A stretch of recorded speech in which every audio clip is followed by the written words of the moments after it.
زیوکار سادات کرام، علماء کرام، بزرگوں، دوستوں، نوجوان ساتھیوں، السلام علیکم ورحمۃ اللہ وبرکاتہ۔ نحمدہ ونصلی علی رسولہ الکریم، اما بعد، فاعوذ باللہ من الشیطان الرجیم، بسم اللہ الرحمن الرحیم۔ محمد رسول اللہ، صدق اللہ مولانا العظیم وصدق رسولہ النبی الامین المتین الکریم، ونحن علی ذالک لمن الشاہدین والشاکرین والحمدللہ رب العالمین۔ آئیے ہم اور آپ مل کر مدنی تاجدار، مکی مختار، نبی مکرم، رسول معظم، سرکار ابد قرار، حبیب کردگار، محبوب پروردگار، شافع روز شمار، بے سہاروں کے سہارے، گرتوں کو اٹھانے والے، ڈوبتوں کو تیرانے والے، نامرادوں کے دامن گوہر مقصود سے بھر دینے والے، بزم کونین کے اجالے، خدا کے پیارے، گنبد خضرا میں آرام فرمانے والے آقا، حضور سراپا نور، احمد مصطفیٰ محمد مصطفیٰ صلی اللہ تعالیٰ علیہ وسلم کی بارگاہ میں درود پاک کا نذرانہ پیش کرے اور پڑھے اللہم صلی علی سیدنا مولانا محمد مبارک وسلم، صلاۃ و سلام علیہ یا رسول اللہ۔ مدینے کو سب کچھ دیے جا رہا ہوں، مدینے کو سب کچھ دیے جا رہا ہوں، اور بہار مدینہ لیے جا رہا ہوں، اور مئیس میں کشی کے ہوس پہ تصدق، مئیس میں کشی کے ہوس پہ تصدق، پلاتے ہیں جتنا پیے جا رہا ہوں، پلاتے ہیں جتنا پیے جا رہا ہوں، اور مدینے کی باتیں، مدینے کے چرچے، مدینے کی باتیں، مدینے کے چرچے، یہی کام ہر دم کیے جا رہا ہوں، یہی کام ہر دم کیے جا رہا ہوں۔ مدینہ جا کر کے کوئی واپس ہونے کو نہیں سوچتا، اور اگر سوچتا بھی ہے تو جاؤں، آؤں، پھر جاؤں۔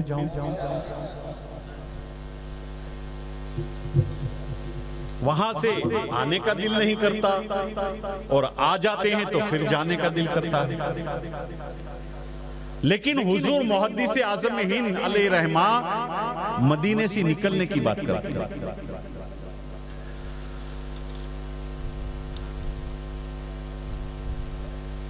حالانکہ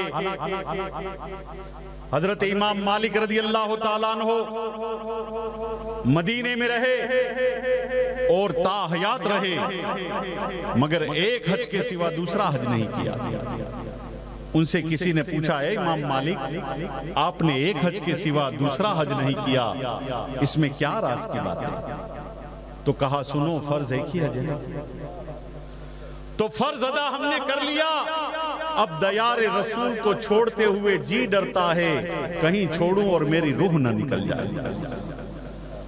حضرت امام مالک جب مدینے کی در و دیوار کو بوسہ دیتے ہوئے نظر آئے تھے، چونتے ہوئے نظر آئے تھے، تو پوچھا تھا پوچھنے والے نے، اے امام مالک، در و دیوار کا چوننا کہاں لکھا ہوا ہے؟ تو کہا، سنو سنو، میں در و دیوار کو نہیں چونتا، میں نسبت یار کو چونتا ہوں۔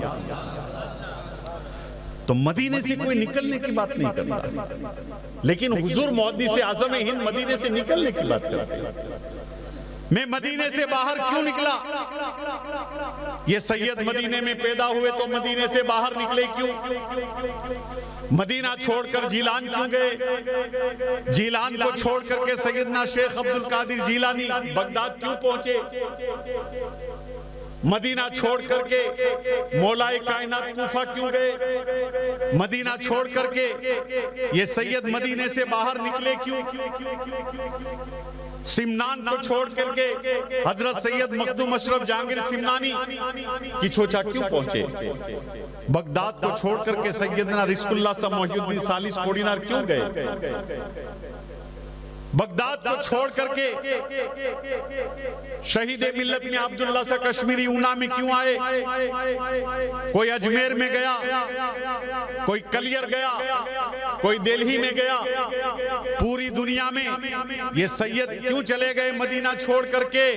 تو محدث اعظم ہند کہتے ہیں کہ مدینے کا کچھ کام کرنا ہے سید، مدینے کا کچھ کام کرنا ہے سید، مدینے سے بس اس لیے جا رہا ہوں، مدینے سے بس اس لیے جا رہا ہوں۔ پڑھیے درود اللہم صلی علی سیدنا و مولانا محمد مبارک وسلم صلاۃ و سلام علیک یا رسول اللہ۔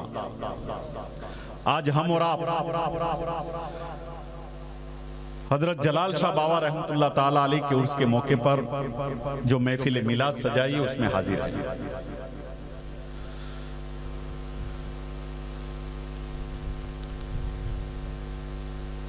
حدیث پاک میں ہے ذکر الانبیاء من العبادت و ذکر الصالحین کفارہ، جہاں ولیوں کا ذکر ہو رہا ہو سمجھو گناہوں کی مغفرت ہو رہی ہے، اور جہاں نبیوں کا ذکر ہو رہا ہو سمجھو خدا کی عبادت ہو رہی ہے۔ ہم جب بھی اپنے نبی کا ذکر کرتے ہیں چرچا اور رونق سمجھ کر نہیں، خدا کی عبادت سمجھ کر کرتے ہیں۔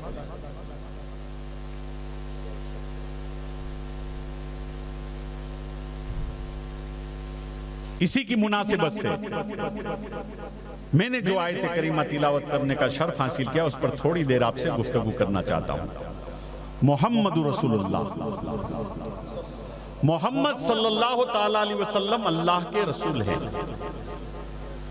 لفظ محمد کا ترجمہ عربی زبان میں یہ ہے الذی یحمد حمدن بعد حمدی، وہ ذات جس کی ہمیشہ حمد کی جائے، ہمیشہ تعریف کی جائے۔ گویا اللہ تعالیٰ نے اپنے محبوب کا نام ہی ایسا رکھا جس کی ہمیشہ تعریف کی جائے۔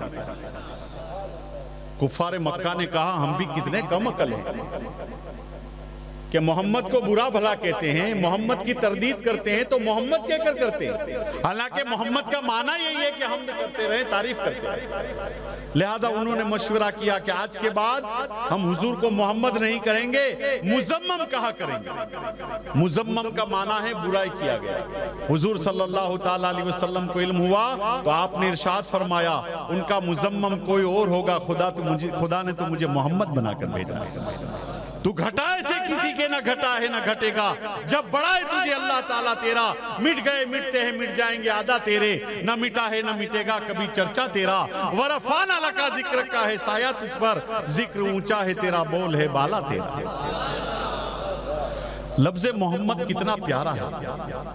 ہم اہل سنت والجماعت جب حضور کا نام پاک لیتے ہیں تو دونوں انگوٹھے چوم کر کے آنکھوں پر رکھ لیتے ہیں اور پڑھتے ہیں قرۃ عینی بکا یا رسول اللہ، یا رسول اللہ آپ میرے ہماری آنکھوں کی ٹھنڈک۔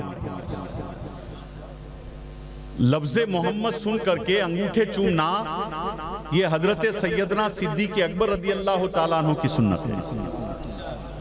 حضرت اسماعیل حقی نے تفسیر روح البیان میں، ملا معین کاشفی نے معارج نبوت میں، اور ملا علی قاری نے موضوعات کبیر میں فرمایا ہے کہ اللہ کے رسول صلی اللہ تعالیٰ علیہ وسلم مسجد نبوی میں جلوہ افروز تھے، صحابہ کرام رضوان اللہ تعالیٰ علیہم اجمعین یوں بیٹھے تھے کہ کانا علی روسم الطیر، گویا سروں کے اوپر پرندے بیٹھے ہوئے، ذرہ برابر بھی حرکت نہیں، ذرہ برابر بھی حرکت حضور کی بارگاہ میں بے ادبی ہے۔ صحابہ کرام کے احترام کا عالم یہ تھا کہ جب حضور صلی اللہ تعالیٰ علیہ وسلم وضو کرتے تو ایک قطرے آپ کو بھی ان کے چاہنے والے زمین پر گرنے نہیں دیتے تھے، اور ایک ایک قطرے کو لے کے کوئی چہرے پہ ملتا تھا کوئی سینے پہ ملتا تھا۔ اذان کا وقت ہوا، حضرت بلال رضی اللہ تعالیٰ عنہ نے اذان کہی۔ جب اذان میں حضور کا نام پاک آیا اشہد ان محمد رسول اللہ، تو سیدنا صدیق اکبر نے دونوں انگوٹھے چوم کر کے آنکھوں پر رکھ لیے۔ جب اذان ختم ہوئی، اذان پوری ہوئی، تو حضور نے ارشاد فرمایا کسی نے دیکھا ہے آج میرے صدیق نے کیا کیا ہے؟ کس نے دیکھا؟ ایک صحابی رسول حاضر ہوئے، یا رسول اللہ فدا کا بھی امی، میرے ماں باپ آپ پر قربان ہو جائیں، میں نے یہ دیکھا ہے کہ آذان میں حضرت بلال نے جب آپ کا نام لیا تو حضرت صدیق اکبر نے دونوں انگوٹھے چوم کر کے آنکھوں پر رکھ لیے، تو اللہ کے رسول نے ارشاد فرمایا من فالا مثلو ما فالا خلیلی انا طالبہ فی صفوف القیامہ وقائدہ الی الجنہ، یعنی جو اس طرح کرے گا جس طرح میرے صدیق نے کیا ہے تو میں اس کا قائد ہوں گا قیامت کی صفوں میں اور اس کو اپنا ہاتھ پکڑ کے جنت میں لے جاؤں گا۔ تو حضور کا نام پاک سن کر کے انگوٹھے چومنا یہ سیدنا صدیق اکبر رضی اللہ تعالیٰ عنہ کی سنت۔ عیسائیوں کے پاس عموماً 4 انجیل ہیں جن کو تورات کی شمولیت کے ساتھ بائبل کہا جاتا ہے، لوقا، متی، یوحنا، مرقس۔ ان 4 انجیل کے علاوہ ایک انجیل برنباس بھی ہے، اس میں یہ واقعہ موجود ہے کہ جب حضرت آدم علیہ السلام کی توبہ قبول ہوئی تو انہوں نے اللہ کی بارگاہ میں عرض کی۔ حضرت آدم علیہ السلام جب جنت سے اللہ تبارک و تعالیٰ نے ان کو دنیا میں بھیج دیا، 300 برس تک روتے رہے، گریہ وزاری کرتے رہے، اللہ کی بارگاہ میں معافی مانگتے رہے، 300 برس، لیکن اللہ تبارک و تعالیٰ نے ان کو معافی نہیں دی۔ ایک دن حضرت آدم رضی اللہ تعالیٰ عنہ نے ہاتھ اٹھائے اور کہا اے اللہ اس کے صدقے اور اس کے وسیلے سے مجھے معاف کر کے جس کا نام محمد ہے، جس کا نام محمد ہے۔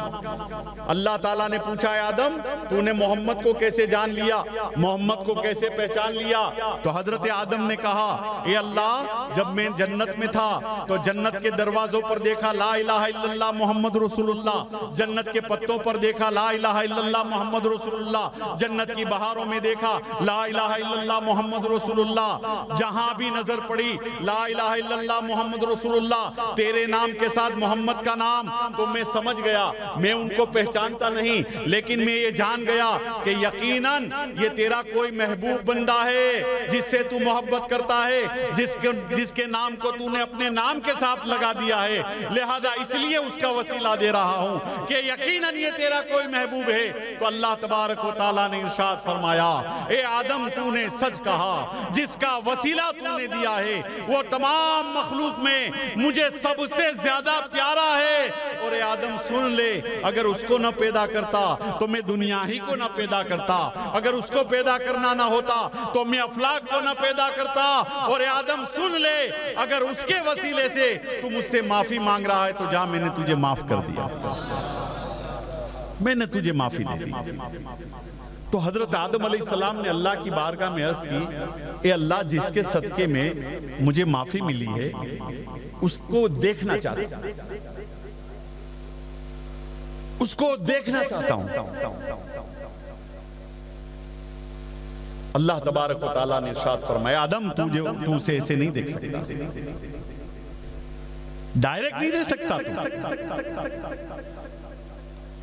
اگر تجھے دیکھنا ہے اس کے نور کو تو میں تیرے ناخنوں پر اس کا نور ظاہر کروں گا۔ حضرت آدم علیہ السلام نے ناخنوں کے اوپر، انگوٹھے کے ناخنوں کے اوپر نظر ڈالی تو اللہ تبارک و تعالیٰ نے نور محمدی کو حضرت آدم کے ناخنوں پر ظاہر کیا۔ حضرت آدم نے جب نور محمدی دیکھا تو دونوں انگوٹھے چوم کر کے آنکھوں پر لگا لیا۔ حضرت آدم علیہ السلام نے بھی دونوں انگوٹھے کو چوم لیا۔ معلوم ہوا انگوٹھے چومنا یہ حضرت آدم کی بھی سنت ہے۔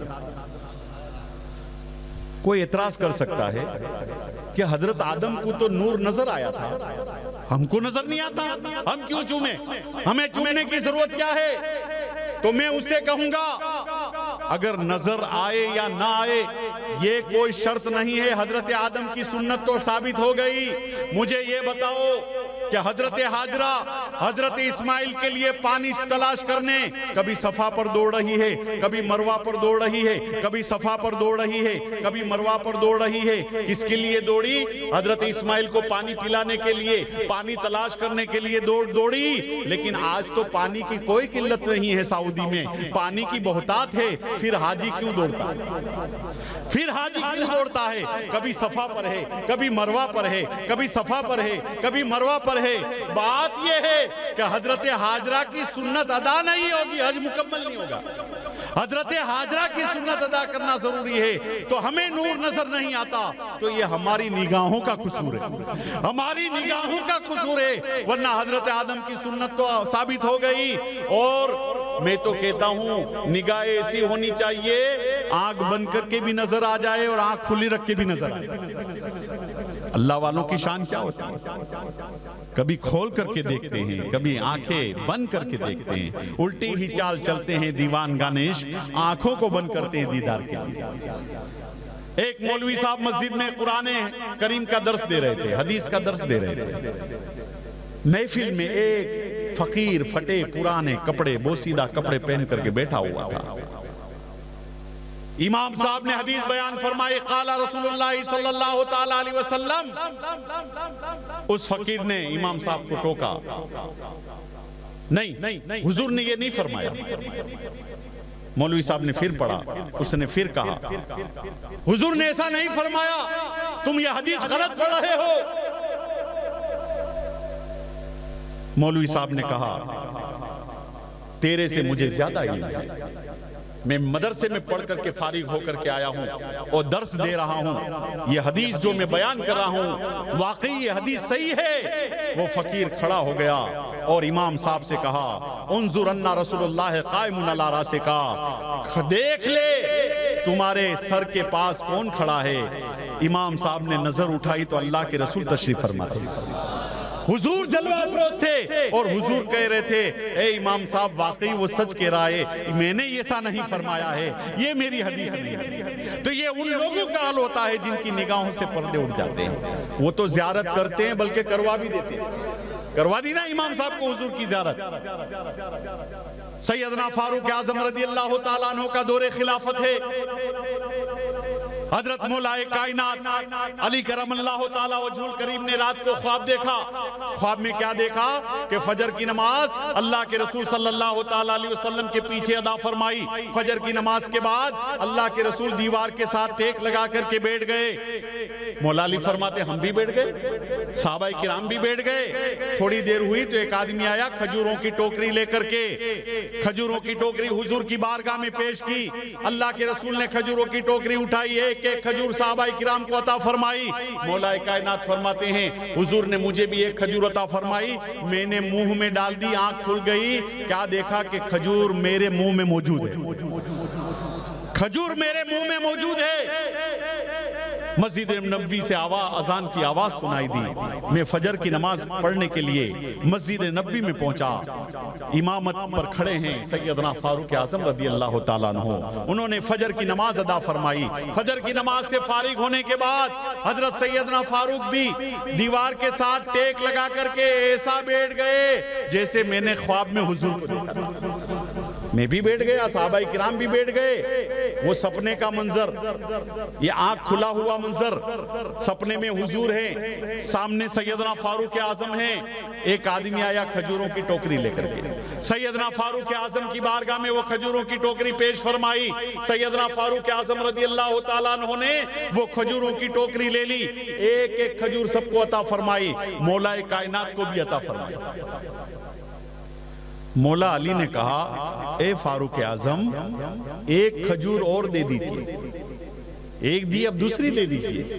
جیسے ہی مولا کائنات نے ارشاد فرمایا اے فاروق اعظم ایک کھجور اور دے دیجئے، تو فاروق اعظم نے کہا کیا ارشاد فرمایا؟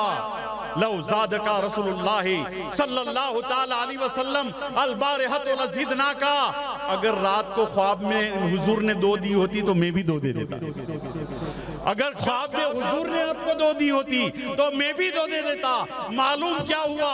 خواب علی دیکھ رہے ہیں, خواب میں حضور کو علی دیکھ رہے ہیں, اور سیدنا فاروق اعظم جاگ کر کے علی کے خواب میں حضور تشریف لائے اس کا مظاہرہ کر رہے ہیں. تو یہ ان لوگوں کا حال ہوتا ہے جن کی نگاہوں سے پردے اٹھ جاتے ہیں. وہ کبھی آنکھ بند کر کے دیکھتے ہیں, کبھی آنکھ کھول کر کے دیکھتے ہیں. حضرت امام بوسیری رضی اللہ تعالیٰ عنہ, واقعہ تو آپ نے سنا ہوگا, واقعہ سنانا مقصود نہیں ہے. ہم حضرت امام بوسیری جنہوں نے قصیدہ بردہ شریف لکھا, مولا یسلم مسلم علی حبیبک خیر خلق کلہم, یہ قصیدہ بردہ شریف آپ کے ذہن و دماغ میں جب آیا, آپ کے ہاتھ میں فالج کا اثر ہو گیا, پاؤں میں فالج کا اثر ہو گیا, زبان میں لقوے کا اثر ہو گیا, نہ اب لکھ سکتے ہیں, نہ بول کر کے کسی کے پاس لکھوا سکتے ہیں. روتے رہیں, یا رسول اللہ اتنے تعریف کے اچھے کلمات میرے ذہن میں آئے ہیں, لیکن کیا کروں, میں بول نہیں سکتا کہ سنا کر کے کسی سے لکھوا سکوں, میں پڑھ نہیں سکتا, میرے ہاتھ چل نہیں سکتے کہ لکھ سکوں. روتے رہے. رات کو خواب دیکھا, اللہ کے رسول صلی اللہ تعالیٰ علیہ وسلم تشریف لائے. اللہ کے رسول نے ارشاد فرمایا, اے امام بوسیری وہ قصیدہ سناؤ. آنکھوں سے اشارہ کیا, ہاتھ نہیں چل رہے ہیں, پاؤں نہیں چل رہے ہیں, زبان نہیں چل رہی ہے. اللہ کے رسول کو جب آنکھوں سے اشارہ کیا, حضور نے اپنا دستے مبارک پھیرا, سب تکلیف دور ہو گئی, لقوے کا اثر دور ہو گیا. حضرت امام بوسیری نے وہ قصیدہ سنایا, حضور جھومنے لگے. جب قصیدہ ختم ہوا تو اپنی چادر پاک اتار کر کے حضرت امام بوسیری کو عطا فرما دی. حضرت امام بوسیری فرماتے ہیں, میری آنکھ جب کھلی تو کیا دیکھا, میری پیشانی پر حضور کی چادر مبارک موجود تھی. اسی لیے تو اس کو چادر والا قصیدہ کہا جاتا ہے, قصیدہ بردہ شریف. چادر موجود تھی, چوم لیا, آنکھوں پر رکھ لیا. فجر کی نماز کا ٹائم ہو رہا تھا. امام بوسیری حضرت رسول اعظم صلی اللہ تعالیٰ علیہ وسلم کی چادر اپنے سر پر رکھ کر کے مسجد میں نماز پڑھنے کے لیے جا رہے تھے. مسجد کی پہلی سیڑھی کے اوپر قدم رکھا, سامنے سے ایک فقیر نے ان کا راستہ روک لیا, کہا ہٹ جاؤ. امام بوسیری نے کہا, آج میری قسمت کا ستارہ چمک گیا ہے, آج میرے اوپر فالج کا اثر تھا دور ہو چکا ہے. میں مسجد میں جا کر کے اللہ کا شکر ادا کرنا چاہتا ہوں, حضور پر درود و سلام بھیجنا چاہتا ہوں. وہ فقیر کہتا ہے, اے امام بوسیری بعد میں مسجد میں جا کر کے سلام پیش کرنا, درود پیش کرنا اور خدا کا شکر ادا کرنا, لیکن ایسے نہیں جانے دوں گا. کہا میرا راستہ کیوں روک لیا ہے؟ کہا راستہ تبھی کھلے گا تمہارا جب وہ رات کو خواب میں جو حضور کو قصیدہ سنایا تھا مجھے بھی سنا دو. حضور کو جو قصیدہ سنایا تھا مجھے بھی سنا دو. وہ کہنے لگے, امام بوسیری یہ تو خواب کا معاملہ ہے, میں نے خواب سے بیدار ہونے کے بعد کسی کو نہیں بتایا. کہا یہ چادر بھی ہے, یہ اللہ کے رسول کی ہے. کہا تمہیں کیسے معلوم ہوا؟ کہا رات کو خواب میں, تمہاری خواب میں اللہ کے رسول تشریف لائے تھے اور میں تمہاری گھر کی دیوار سے ٹیک لگا کر کے سارا منظر دیکھ رہا تھا, سارا منظر دیکھ رہا تھا. تو یہ اللہ والوں کا حال ہے کہ یہ آنکھیں کھلی رکھ کے بھی دیدار فرما دیتے ہیں.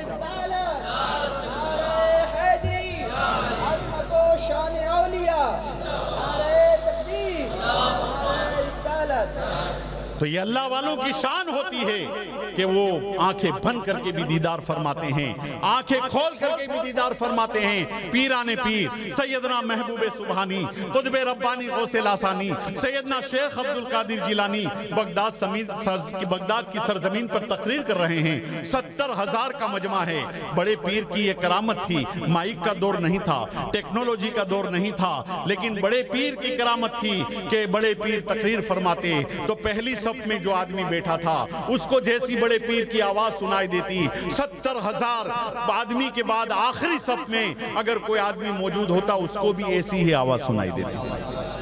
یہ بڑے پیر کی کرامت ہے. بڑے پیر تقریر کر رہے ہیں. تقریر کرتے کرتے بڑے پیر کھڑے ہو گئے, آنکھوں کو بند کر لیا, ادب کے ساتھ تھوڑی دیر تک کھڑے رہے, تقریر کو بند کر دیا. کھڑے رہنے کے بعد پھر بیٹھ گئے اور بیٹھ کر کے تقریر کو ختم کیا. جب تقریر ختم ہوئی آپ کے مریدین, آپ کے چاہنے والے پہنچے. کہا اے پیروں کے پیر, اے میروں کے میر, ہمیشہ آپ کی تقریر سننے آتے ہیں, لیکن کبھی ایسا واقعہ نہیں ہوا کہ دوران تقریر میں آپ آپ نے تقریر کو بند کر کے آپ کھڑے ہو گئے ہوں اور ادب سے کے ساتھ کھڑے رہ کر کے اپنی تقریر کو بند کر دیا ہو، آنکھوں کو بند کر لیا ہو، کبھی ایسا معاملہ نہیں ہوا، آج ایسا معاملہ کیوں ہوا؟ بڑے پیر نے ارشاد فرمایا یہ مجھ سے مت پوچھو، میرے سامنے کون بیٹھا ہوا تھا؟ کہا آپ کے خلیفہ حضرت علی بن حیتی بیٹھے ہوئے تھے، کہا اسی کو پکڑ کر کے لے آؤ۔ اس کو حضرت علی بن حیتی کو پکڑ کر کے لایا گیا۔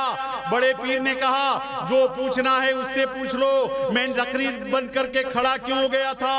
لوگوں نے کہا علی بن حیتی آج تمہارے ساتھ کیا معاملہ ہوا؟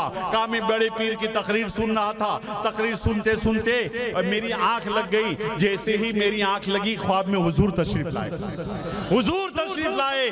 بڑے پیر مسکرانے لگے، کہا علی کے خواب میں حضور تشریف لائے تھے، اس لیے میں بیٹھا کیسے رہتا دیتا، میں ادب کے ساتھ کھڑا ہو گیا اور حضور کی بارگاہ میں سلام پیش کرا۔ آنکھ کھلی ہے لیکن دیکھ رہے ہیں کس کے دل میں کیا چل رہا ہے، کس کے دماغ میں کیا چل رہا ہے۔ اسی لیے تو اللہ تبارک و تعالی ارشاد فرماتا ہے من عادلی ولین فقد اذنتہ بالحرب۔ یہ حدیث قدسی ہے، یہ حدیث قدسی اس کو کہا جاتا ہے کہ بات خدا کی ہو زبان مصطفیٰ کی، زبان مصطفیٰ کی۔ من عادلی ولین فقد اذنتہ بالحرب، یعنی جو شخص میرے ولیوں کے ساتھ دشمنی کرے گا میں اس کے ساتھ اعلان جنگ کروں گا، اللہ جنگ کرے گا۔ اسی لیے ولیوں کی دشمنی نہ کرنا، کبھی اللہ والوں کی گستاخی مت کرنا۔ اللہ تبارک و تعالیٰ سے جنگ کرنے کی کیا طاقت ہے تمہارے میں؟ نہیں۔ حدیث پاک میں ہے رب اشسا مدفوعن بالابواب لو اقسم اللہ لا برہو۔ حضور نے فرمایا میرے بندوں میں کچھ بندے ایسے ہوتے ہیں کہ سر کے بال بکھرے ہوتے ہیں، کپڑے پھٹے پرانے ہوتے ہیں، لیکن ان کی طاقت یہ ہوتی ہے کہ اگر اللہ کی قسم کھا لیں تو وہی ہوتا ہے جو اس کی زبان سے نکل جاتا ہے۔ دمشق کی بازار سے ایک فقیر، ایک درویش پھٹے ہوئے جوتے پہن کر کے گزر رہا تھا۔ پھٹے ہوئے جوتوں کی وجہ سے دھیمی دھیمی بارش ہوئی تھی، اس لیے بازار میں کیچڑ تھا۔ اس کے پھٹے ہوئے جوتے سے کیچڑ اڑ اڑ کر راہگیروں کے دامن کو خراب کر رہا تھا۔ ایک حلوائی کی نظر پڑ گئی جو مٹھائی والا تھا، دودھ بیچتا تھا گرم گرم۔ اس نے دیکھا کوئی درویش جا رہا ہے، آواز دی، بٹھایا اپنے پاس، دودھ کا ایک پیالہ دیا۔ اس درویش نے، اس فقیر نے دودھ کا پیالہ پیا، بسم اللہ بول کر کے الحمدللہ کہہ کر پیالہ واپس کر دیا، پھر آگے بڑھ گیا۔ راستے میں ایک بوائے فرینڈ اپنی گرل فرینڈ کو لے کر کے بیٹھا ہوا تھا، ناجائز تعلقات رکھے ہوئے، بن ٹھن کر کے وہ عورت بیٹھی ہوئی تھی، اس کا دوست بھی بیٹھا ہوا تھا۔ یہ فقیر کے جوتے سے کیچڑ اڑا اور اس عورت کے کپڑے کو خراب کر دیا۔ عورت کے کپڑے خراب ہو گئے، اس کے بوائے فرینڈ کو غصہ آیا اور اس نے فقیر کو ایک تماچا مار دیا۔ میری معشوقہ کے کپڑے خراب کر دیے، اس کے چہرے کو بگاڑ دیا کیچڑ سے۔ فقیر نے جب تھپڑ کھائی تو اللہ کی بارگاہ میں ہاتھ اٹھائے، اے اللہ تو بھی بڑا بے نیاز ہے، کہیں تھپڑ کھلاتا ہے کہیں دودھ پلاتا ہے۔ اے اللہ ہم تو تیری رضا پر راضی ہیں۔ اللہ کی رضا پر راضی رہنا یہ بھی ایک بہت بڑا مقام ہے۔ اللہ کی رضا پر راضی رہنا یہ بھی بہت بڑا مقام ہے۔ وہ فقیر آگے بڑھ گیا، ادھر ہوا کیا، وہ لڑکا اور لڑکی دونوں جدا ہوئے، اپنے اپنے گھر گئے۔ لڑکے کچھ کام آ گیا، چھت کے اوپر چڑھا، پاؤں پھسلا، نیچے گرا، ختم ہو گیا۔ یہ سارا منظر ایک ہوشیار عقل مند آدمی دیکھ رہا تھا۔ اس نے سوچا یہ مرا ہے، یہ فقیر کی گستاخی کی وجہ سے مرا ہے، یہ اللہ والے کی گستاخی کی وجہ سے مرا ہے۔ دوڑ کر کے فقیر کا دامن پکڑ لیا، فقیر کا دامن پکڑ کر کے کہنے لگا تم نے اس کے لیے بد دعا کی، وہ مر گیا جس نے تم کو تماچا مارا تھا، اس کی موت ہو گئی، تم نے اس کے لیے بد دعا کی۔ کیا تم نہیں جانتے تم کس رسول کی امت ہو؟ جن رسول کو لوگ پتھر مارا کرتے تھے لیکن اللہ کے رسول سب کے لیے دعائیں دیتے تھے۔ وہ فقیر کہنے لگا اے میرے دوست سن لے، میں نے اس کے لیے کوئی بد دعا نہیں کی۔ کہا پھر مرا کیوں؟ اس کی موت کیوں ہو گئی؟ یقیناً تیری بددعا سے مرا ہے۔ وہ فقیر کہنے لگا نہیں نہیں، میں نے کوئی بددعا نہیں کی۔ کہا مرا کیسے؟ کہا بات یہ ہے کہ دوستوں کی دوستوں سے لڑائی ہو گئی، دوستوں کی دوستوں سے لڑائی ہو گئی۔ عورت کے دوست کو غصہ آیا، اس نے مجھے تماچا مارا، اور میرے دوست کو غصہ آیا، اس نے کام تمام کر دیا۔ اللہ کے دوست ہوتے ہیں اللہ والے، کہ میرے دوست کو غصہ آیا، اس نے اپنا کام تمام کر دیا۔ من عادلی ولین فقد ازنتو بالحرب، یعنی جو شخص میرے ولیوں کے ساتھ دشمنی رکھتا ہے میں اس کے ساتھ اعلان جنگ کرتا ہوں۔ تو لفظ محمد سن کر انگوٹھے چومنا یہ حضرت صدیق اکبر اور آدم علیہ السلام کی سنت ہے۔ ایک صاحب نے کہا میں اس حدیث کو نہیں مانتا۔ ارے بھائی نہ ماننے کے لیے تو کوئی سوال ہی نہیں پیدا ہوتا۔ حالانکہ حضرت ملا علی قاری فرماتے ہیں، علماء کی توجہ چاہوں گا کہ جب اس کا مرفوع ہونا صدیق اکبر سے ثابت ہو گیا تو عمل کے لیے کافی ہے۔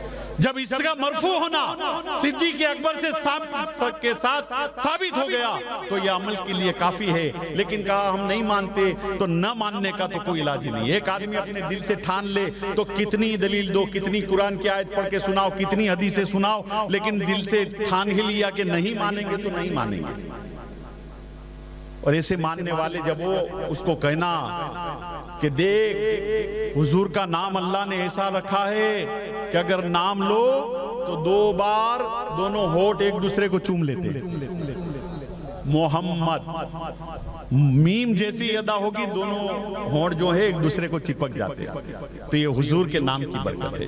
تو محمد صلی اللہ تعالیٰ علیہ وسلم اللہ کے رسول ہیں، آج بھی رسول ہیں، قیامت تک کے لیے واحد رسول ہیں۔